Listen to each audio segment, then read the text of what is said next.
testimony to the very personal vision and drive that you provide to it. So thank you for inviting me to join you today. I guess I want to start with one central thesis, which is this, that national security at home and abroad is the foundation for the stability, the certainty, and confidence, which in turn are the preconditions for economic success.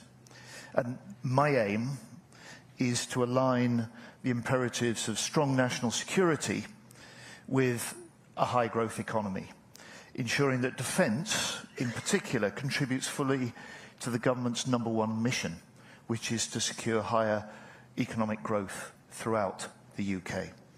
And so today, we're publishing a framework for a new mission-driven defence industrial strategy, which will boost UK jobs and growth. And it sets out, if you like, at this point, guiding principles for a new strategy which we will now develop in wide consultation. We'll do that alongside the development of the Strategic Defence Review, and we'll look to publish this new defence industrial strategy in the spring. And we've got some really proud British defence firms with a long history and world-class reputations, and we'll work closely with them. But I also want to hear from beyond these established businesses, from tech firms in the civilian sectors, from startup entrepreneurs, from trade unions, from exporters that want more government muscle behind them, and also from investors. Investors who recognise the central importance of security, as well as stability and market values. And for my money, this is going to be a national endeavour. Private and public, primes and SMEs, innovators, educators, trade unions. And it's about creating a defence industry which is better and more integrated, and one that can keep our armed forces equipped, innovating at a wartime pace and therefore ahead of our adversaries. So if I had to draw out 3 hallmarks of the framework for the future. First, it means a principle to direct more UK defence investment to UK-based businesses, creating more defence jobs in every region and nation of the UK. Second, it means learning the lessons from Ukraine, where the pace of innovation is measured in weeks, not months, and where, in many cases, smaller, cheaper innovations are beating far more expensive, exquisite platforms. And third, it's taking to heart what Ukraine also tells us, which is that a nation's armed forces are only as strong as the industry that stands behind them. And so, consistent with NATO thinking and the new emphasis that Mark Rutte has given to NATO, deterrence, thirdly, is at the heart of our approach. Because adversaries must know that we have an industry with the capacity to generate and regenerate the equipment our forces need, that we have a science and tech base to ensure that we can deliver leading-edge capabilities, and that we have the ability to innovate at a wartime pace if faced with conflict. And as Ian said in his opening remarks, everyone now agrees that we must, as a nation, spend more on defence. We must do that to meet the increasing and diversifying threats that we face. And we have a government, a new government now, that is totally committed to increasing defence spending to 2.5% of GDP, a level we haven't seen in this country since 2010, by the way, when Labour was last in government. And we've had the Prime Minister and the Chancellor confirm that we will set out a path to increase spending to 2.5% in the spring. But this can't be done by the government alone. Ian's central point and mine.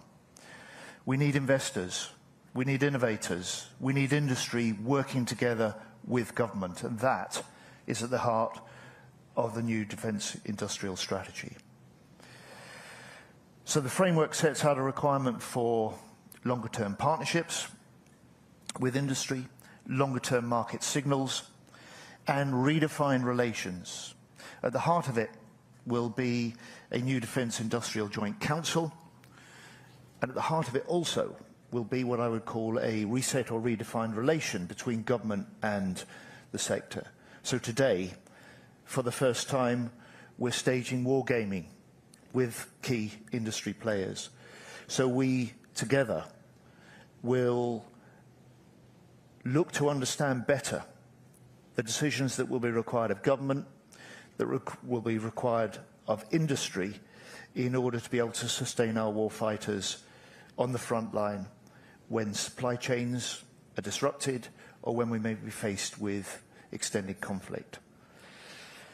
And so in the face of rising global threats, we need public and private together. Investors, industry, innovators. And my message is this: invest in defence and send a strong signal to Putin and other adversaries that would do us harm. And finally, just if I may, in this, look, this is an industry with a long-established tradition and a base right across the country. 134,000 jobs directly supported by defence investment in this country. Another 105,000 indirectly linked to that investment. A government, a department, which is spending over £25 billion a year on military equipment. But we also need to face up to some of the problems with the approach of the past. Yes, there was a defence industrial strategy produced by the last government, but that was back in 2021.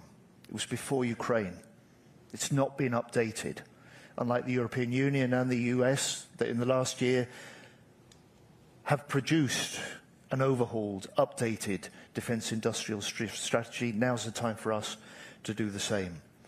And the problems that have held us back in the past, I think, are clear and well known. Inefficient spending, skill shortages, a lack of focus on exports, a lack of the long-term partnerships that can make this work in the future. That's why I'm really pleased to see that alongside today, we've got announcements from BAE, from Babcock, from Helsing, on new investments in the workforce and in production capacities for the future. So to finish, Ian, if I may, where I started. National security is the foundation for national stability and economic growth. And in keeping with your event theme today, I believe defence should, can and must be an engine for jobs and growth in Britain in the future. That's why we'll develop our new industrial strategy for defence. We'll develop it with industry, we'll develop it with the innovators, and I want to develop it also with investors. And with a stronger UK defence sector, we can make Britain more secure at home and stronger abroad. Thank you.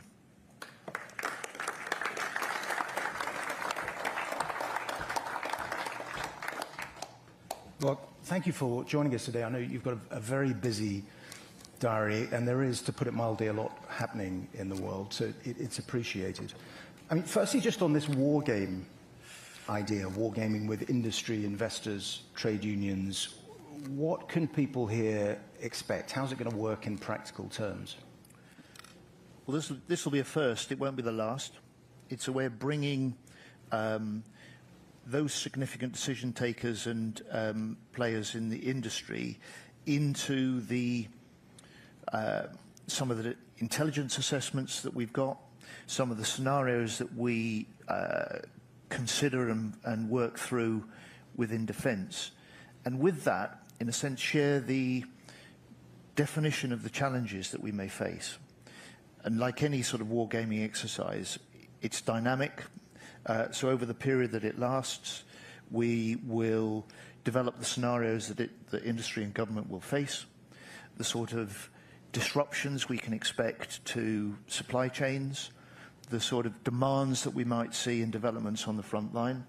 So in other words, to try and to try and anticipate some of the battlefield as well as the sort of market signals and therefore the decisions that may need to be anticipated and taken in circumstances like that. So I see this, if you like, as part and parcel of some of the reforms that recently the government and under the previous government had started to bring in, particularly with the D&S, which is instead of coming to a procurement process with a highly developed, detailed set of specifications, Ajax, for instance, when that contract was initially set out, I had more than 1,000 detailed specifications. I mean, in many ways, it's producing what I hope now will be a really important piece of kit, finally.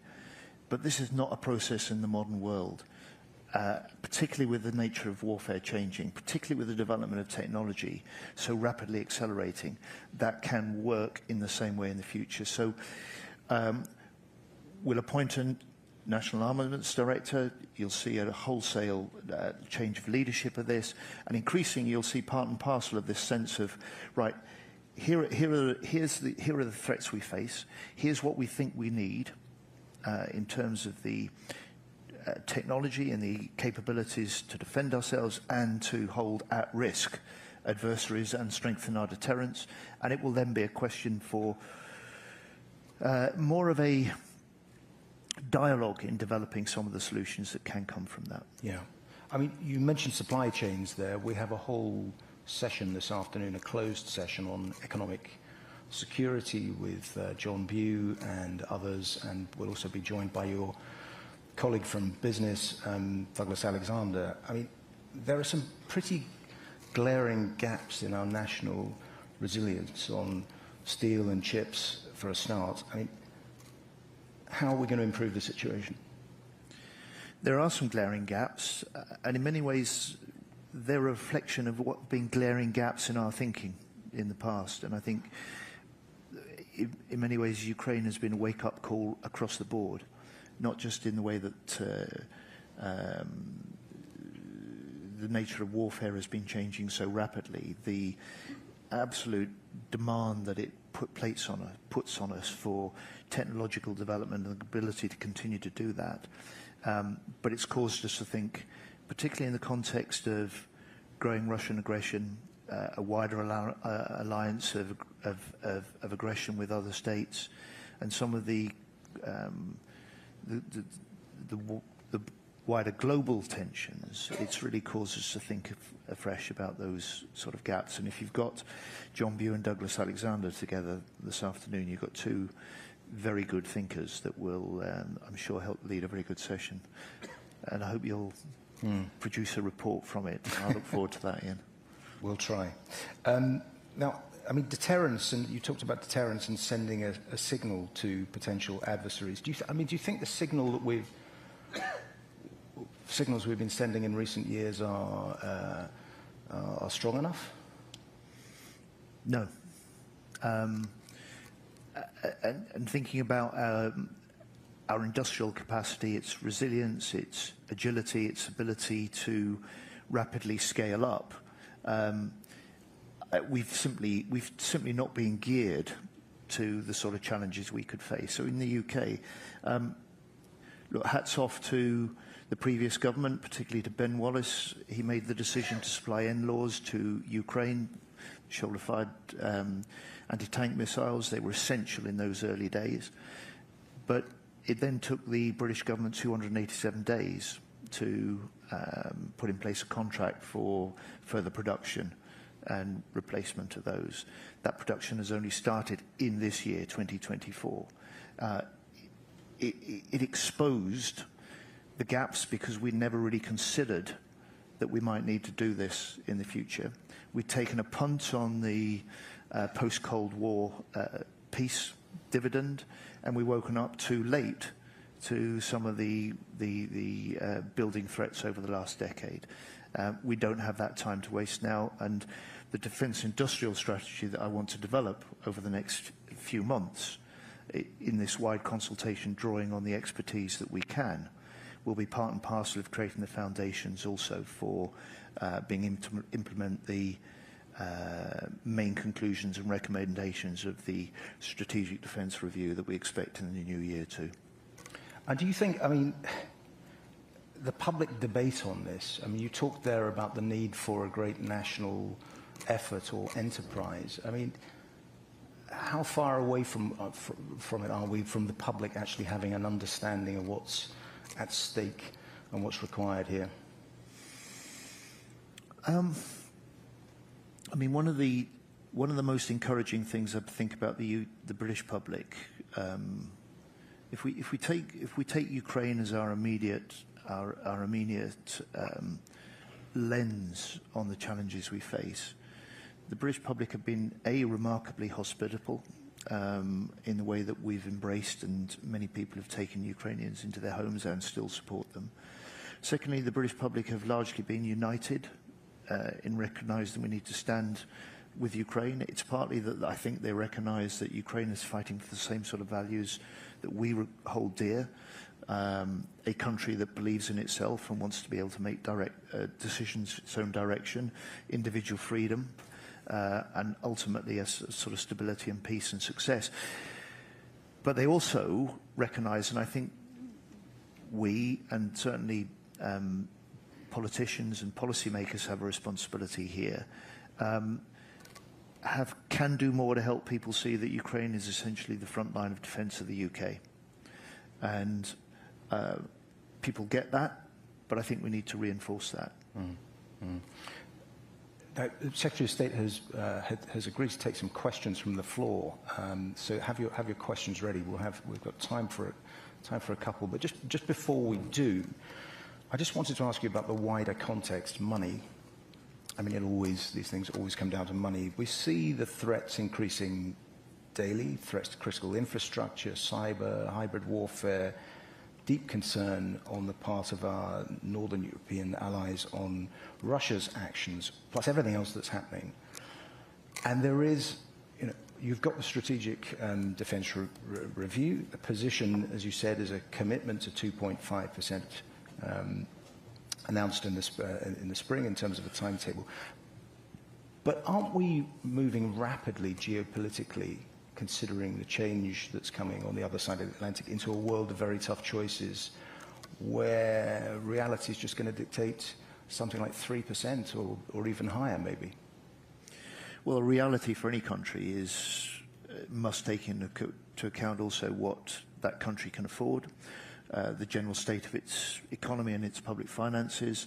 And as a new government, the Chancellor spelt out just how deep the problems were and remain. So we've got a challenge, and really the Strategic Defence Review will help us get to grips with both the threats we face, the capabilities we need, and recognising the resource commitments and restraints that we've got. I said earlier on, everyone agrees that we need to increase spending on defence. I'm glad there's a cross-party support for that, and I trust we'll have that when we set out our path to 2.5%.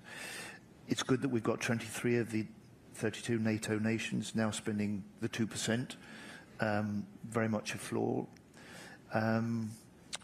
And we'll see what the new administration in the US does and says. But, it's in part how much we spend, but it's important also how well we spend it and what we spend it on. And so, for me, that's a central challenge of the Strategic Defence Review. It's a central challenge for me in introducing a programme of deep reform within defence. Doesn't make the headlines, but it's absolutely essential that we do that. And I have to, as a politician, be able to make the argument to the British public and to colleagues in government, we must spend more on defence. We can spend it better, and what we do is making us more secure. It's boosting jobs, and we're doing it in a way which is better value for money. And defence has not made, and if we're honest, not been able to make those arguments confidently and cogently before. So we're going to move to some questions. We've got lots of hands up. First question here from Charles Parton. Thank you very much. That was a very heartening talk, but I wonder if I could ask you about the one word which I didn't hear in the talk, which was China. Because our defence and security leaders have been saying for some time that Russia is the storm, but China is climate change. So can you tell us a little bit about the possibility of Labour producing a China strategy, when and what it might include, and to what degree China features in your defence review as well? So a question there about China. We do have a mic in the room for subsequent questions, but John, on China. First of all, I think there's no doubt about it that in military technological terms, China is setting the pace. And we have to be looking 5, 10, 15 years forward, that the technological capabilities of China won't necessarily be confined to Chinese hands. So in many ways, that is the pacing standard that our Strategic Defence Review has to recognise and help us measure up to. In terms of what the government is doing more broadly, led by the Foreign Secretary, we're currently conducting, as we said we would at the election, a China audit. That's to try and bring some coherence to the way that we establish and develop relationships with China in the future. And you tempt and ask me to give you an indication of what's in it. That's for him for a bit later. Okay. We have a question, I think, right at the back here. Juliette Samuel from The Times. You've just said that Ukraine is essentially the front line of defence of the UK.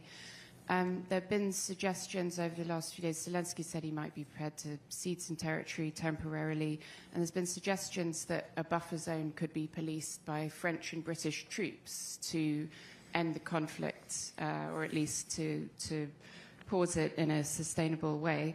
Would you be prepared to consider that? And secondly, if North Korea can produce half of the ammunition that Russia needs, can't Europe produce all the ammunition that Ukraine needs? Well, Julia, on your second point, I think it underlines the importance of giving this, introducing this imperative to our industrial effort, and that's not just the UK working alone, but it's with important collaborations like we will develop through the Trinity House Agreement with Germany and through the NATO. On Ukraine, our job is to give Ukraine the strongest possible support we can while they're fighting.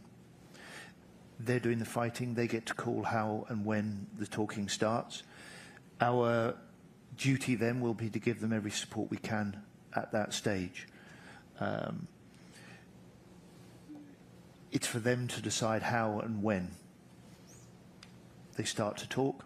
So I'm not going to get into or anticipate that. But I would just observe that for any sort of discussions or negotiations or talk or break and cease in the fighting, that's going to require Putin to be willing to stop. And at the moment, there's no sign that he's willing seriously to talk, that he's seriously willing to negotiate, and that will be a big part and a big challenge on moving beyond conflict in Ukraine. Question just there, third row from the back. Thank you. Lucy Fisher from the Financial Times. Defence Secretary, there's been reporting in recent days that at the G20 in Brazil and in the UK, there have been further conversations about Italy, Japan and the UK inviting Saudi Arabia into the GCAP 6th generation fighter jet project. Can you give a view as to how the UK government considers this idea of Saudi joining, either as a full partner or as some kind of, having some kind of role in the programme? Thank you. Well, as the three nations in GCAP, Italy, Japan and the UK, we've said publicly and confirmed for some time that we're willing to consider arrangements that might allow Saudi to develop their links and join with GCAP. and there have been discussions, detailed discussions between the four nations for some time. But there's more work to do, and if and when we reach the point of agreement, then that's when we'll make the announcement. Question here at the front from, I think, from Nick Soames. Secretary of State, thank you for a very interesting presentation. Can I just ask you, does not the very interesting proposition you put forward for wargaming, does a perfectly good example not already exist of the way that the UOR system worked very well during the latter part of Iraq and later in Afghanistan? Actually, we know what to do, we just don't do it often enough. Yes and no. That system of urgent operational requirements actually has served us well in the past, as you've said. It served us well recently in responding rapidly to the demands to support Ukraine. But it's not sufficient, because it still rests on that premise that government specifies, industry responds. And we're moving into an era here, as we've demonstrated with some of the, I think, outstanding work that under the last government that's been continued in the last 4 months, under this government through our task force Kindred, outstanding work with the Ukrainians that has allowed us, close to industry as well, to not just procure on behalf of the Ukrainians, but help develop and drive the advances that are required to keep up with the cycle of change on the front line. So it's been valuable. It's certainly a part of the picture, I would say, but it's not sufficient. I think we've got time for one last question. Just here, fourth row from the back here. Yes, Peter Lyburn. Thank you, Ian. Thank you, Secretary of State. Peter Lyburn from Stonehaven. The government recently published a set of KPIs to help communicate to the public what its goals and aims are and the delivery of those goals and aims. And I wonder if, given what Ian was saying about the importance of bringing the public with us as you produce the Strategic Defence Review and then set out your pathway to 2.5 and beyond, do you have in your mind any indication of what those more sort of retail KPIs might be and how industry and government and unions can work together on communicating delivery towards those KPIs? Yeah, I think we're doing it on Thursday. I don't think we've done it yet, but that publication is coming on Thursday. To be perfectly honest, I'm less interested in retail KPIs in defence, but I am interested in results. And one of the things, if you look at the statement of intent that we're publishing today, the framework for developing a mission-driven defence industrial strategy, is that I want outcomes as part of this. And so when we set out our fully fledged strategy, I want it to be clear what we're trying to achieve, the results that we require, and the outcomes by which people should judge the success of it. So it's a similar principle, couched in different terms, and very much directed towards the range of those that have got a part to play in making sure that we can make a success of this in the future, that we can strengthen our national security, we can equip our forces that keeps them one step ahead of our enemies, and we can also boost jobs and growth across the UK. Well, thank you. Next, we're going to hear from Lord Sedwell, who's going to map out the geopolitical backdrop to our discussions today, and then he's going to hand over to Mark Urban, who's moderating our 2 morning panels. We're going to talk about defence investment, all of the challenges and opportunities. We then have a second session on AUKUS and growing the economy of the future. Before we welcome Lord Sedwell, please thank our guest, Defence Secretary John Healey. Thank you very much. Thank you. See you soon.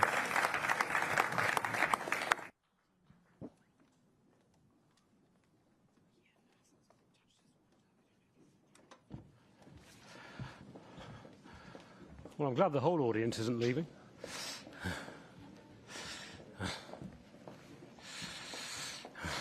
Jonathan, nice to see you. That's all right.